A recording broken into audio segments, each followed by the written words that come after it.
everyone, and welcome to our lesson on graphing quadratic functions in vertex form. Remember, quadratic functions are another name for our parabolas, and to start looking at the graphs in vertex form, we need to know what vertex form looks like. So we have it up here at the top. We've got f of x equals a times x minus h squared plus k, and our vertex is located right here. That's why this is called vertex form, because you can see the vertex right in the form h and k. Now this a over here is going to cause a stretch or a shrink to our graph if we have one present. And you also need to know that sometimes when we're working with these forms, we'll substitute f of x for y. It doesn't matter which one you use, it's just the name of the form, it's just the name of the equation. So f of x equals a times x minus h squared plus k. And pay attention to the middle here. It is x minus h. So that means every time we're inserting our h value, we're going to change the sign. I can show you the math behind that in just a minute. Alright, so let's see if we can identify the vertices from our examples just for practice. So if I'm comparing, that's really all we have to do is compare to the form. If I'm comparing this equation to vertex form, I'm going to be looking for that h and k. Alright, so remember we said we're going to change the sign of h. So I see a minus 7, so the h value is actually going to be positive 7. And then our k value is 5 here. So this quadratic would have a vertex of 7, 5. Second one, you just want to be on the lookout for the position that h and k values are in. And I see a positive 9, so I'm going to take a negative 9 and keep my negative 1. So that would be the vertex of the second quadratic.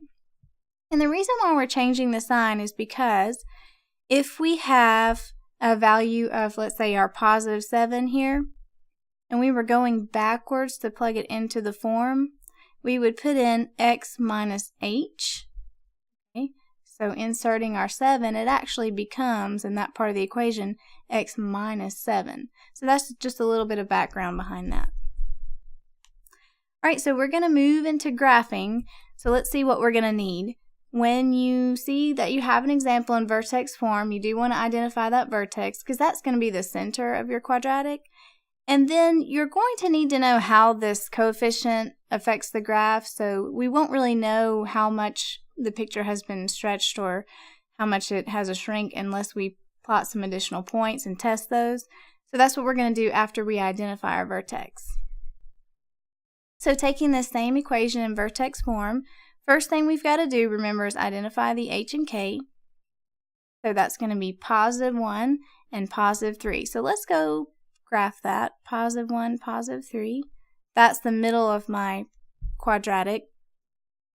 And you also want to, before you test some points, look out to the front to that coefficient. Remember that integers are going to cause some kind of stretch. And you're going to be on the lookout for negative signs out there in the front. And I don't see one, so I know that my parabola is going to open upward. So just keep that in mind, because when you get your graph ready, you want to make sure that it does match those features of the equation. Alright, so here you can see we've already tested a couple of x values, 0, 2, and 1. When we plugged in our 0, we got a 5, so let's plot that here.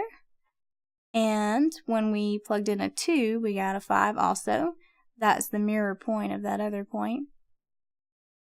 Alright, and I know my parabola is supposed to be opening upward, so we'll just connect from the vertex the best you can, get a little rough sketch picture.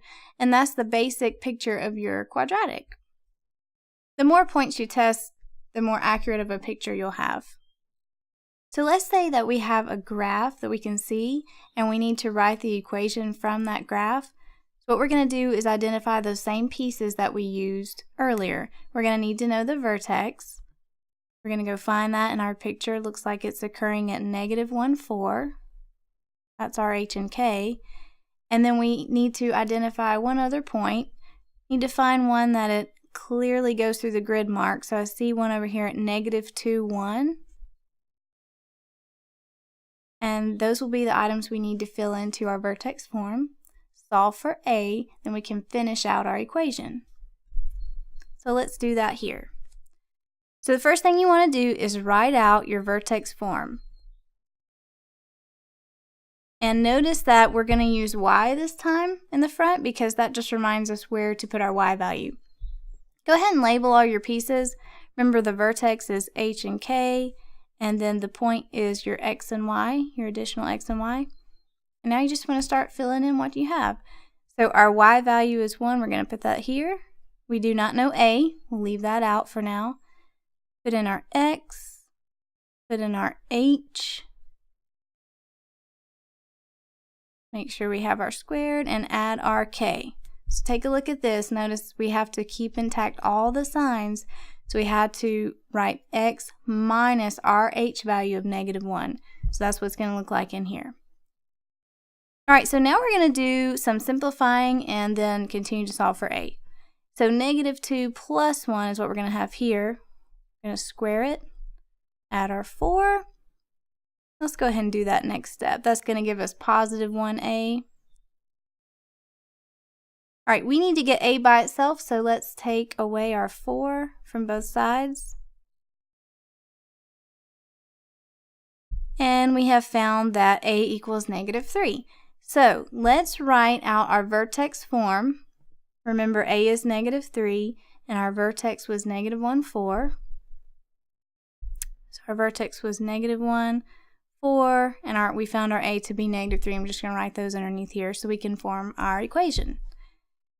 So f of x equals a times x minus h. Remember, I'm going to take the opposite of that, -1 for that reason, squared plus k.